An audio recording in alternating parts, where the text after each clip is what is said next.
Alright, so I think my Mochi female is finally done laying her clutch. She has been laying for probably close to 12 hours, which probably isn't the longest that you're ever going to see, but it's definitely not the shortest. I've had some snakes lay within 1 or 2 or 3 hours. Now she is a particularly feisty snake normally, so I'm definitely going to use my handy dandy paper towel roll for her. And instead of in this video focusing on doing the whole process start to finish of collecting the eggs, putting the female away, candling the eggs, I'm just going to focus the rest of this video more just on her taking the eggs out and focusing on just kind of how I do that process. So she has a big pile of eggs. I'm assuming there's probably 10 in there, maybe more, I'm not sure. She's actually wrapped around them perfectly. She's coiled up on there perfectly. She might even be a good candidate to let it maternally incubate, but the reason I don't maternally incubate, or reasons, well, the main reason is because why? If I take them out and I put them in a egg box inside the incubator, I'm guaranteed to have the proper humidity and the proper temperatures 100% of the time. And on top of that, I can take a look at all the eggs, I can make sure all the embryos are the right side up, and they should be if she's incubating them properly, but there's a chance they aren't. So you kind of, you're taking Mother Nature out of the role by taking these two ball pythons, placing them together where they would have never ever met in the first place. So I don't see any reason to let the mother incubate the eggs. You're already taking Mother Nature's randomness out of it by breeding a ball python. So I don't understand why people choose to let the mom incubate the eggs. So as you can see, she was basically dead asleep when I pulled the tub open. Now she is getting kind of antsy, which you don't want to do too much when you are...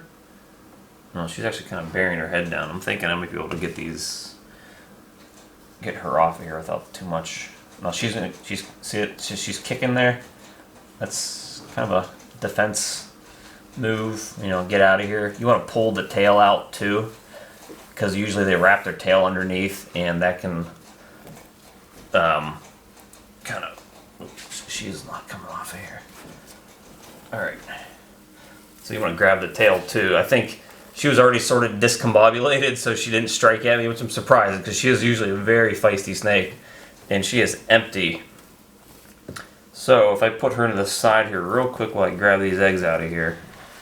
She looks like she's in an okay mood. I think I'm safe for right now. And this clutch is humongous, and it's not going to fit in this egg box. So let me get her back in there. She was a 3,000 gram female before this season. She definitely lost a decent amount of weight. But this clutch of eggs is humongous. This is probably one of the biggest clutches I've ever had. So we have 2, 4, 6, 8, 10, 12. There's 12 eggs in here.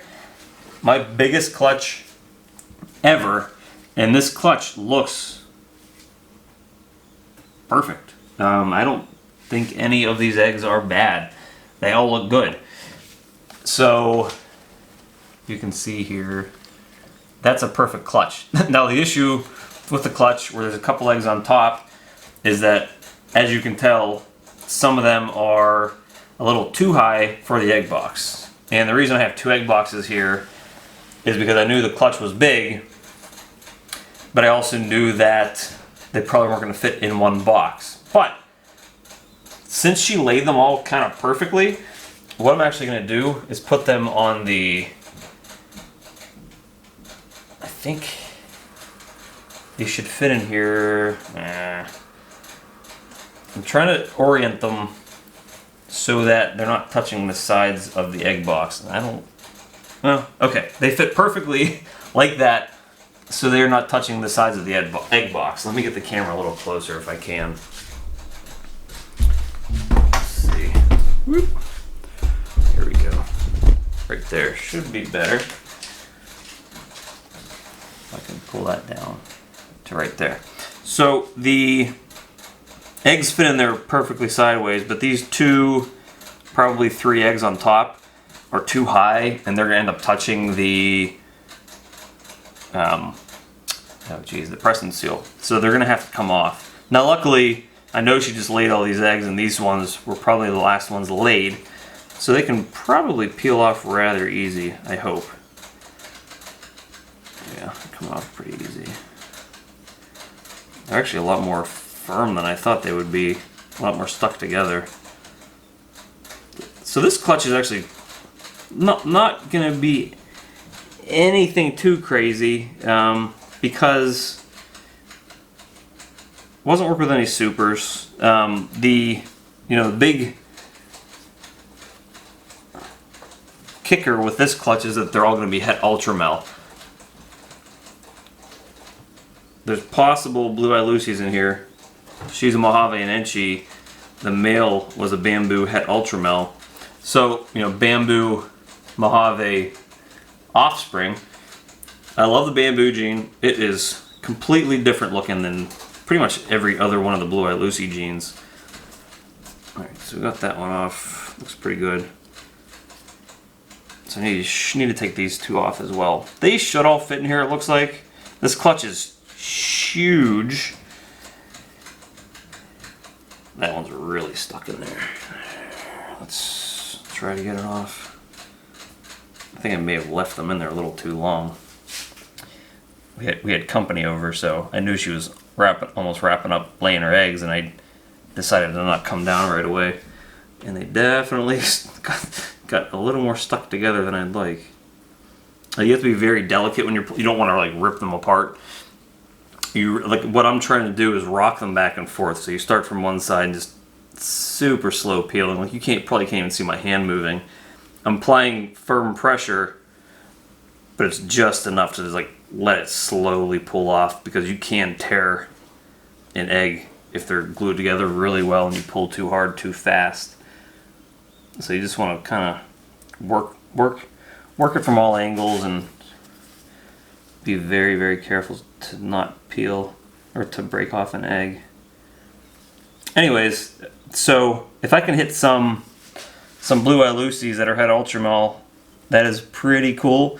I think Bamboo and Ultramel, so far from what I've seen from the different projects, work together pretty much better than anything else I've seen. Obviously I have the Pinstripe Ultramel too, and when you get into the albinos and ultramelanistics and lavender albinos, and the albinism in those morphs kind of leaves you with a very small color palette. And usually the biggest changes you get in these eggs are with the pattern changes, the pattern change morphs, like Pinstripe or like Bamboo. And the way Bamboo works in Ultramel is so much drastically different than even the way the Pinstripe works, that it is something that really I can see hopefully catching on a little more. I don't see them too often, and their sticker price isn't even super high for being a very uncommon gene. So I don't know if maybe Ultramel just isn't a huge project people are getting into right now. Maybe it won't catch on, maybe it will in the future. But Bamboo Ultramels are just fantastic looking snakes. And I don't think I've actually seen Bamboo Pinstripe Ultramels yet, so hopefully my pair there actually make a couple of those this year so I can see what they look like. But so some Blue Eye Lucy's here that are Het Ultramel would be awesome. A couple more genes, or even an Enchi. I don't even think I've seen an Enchi Ultramel. I'm sure somebody's probably made one, but I don't think I've seen one. Enchi Ultramel, Bamboo Enchi, Het Ultramel would be awesome too. These eggs are really stuck together. I didn't tear any of them, but as you can see here, there's a little bit of ripping on the outside of that egg, which is kind of a good reminder to try to get to these eggs as early as you can, because you don't want them to be this stuck together with a chance of tearing them. So when you know your snake's laying, just keep checking on them constantly to make sure that you're getting to these eggs as soon as possible. And now that I'm thinking about it, and I don't have any dental floss, not because I don't floss, but because I use those floss picks. I saw a video, and I honestly don't remember who posted it. They actually just took dental floss and kind of just wiggled it between the eggs to help separate them, which seems ingenious. So I actually need to buy some dental floss and try that.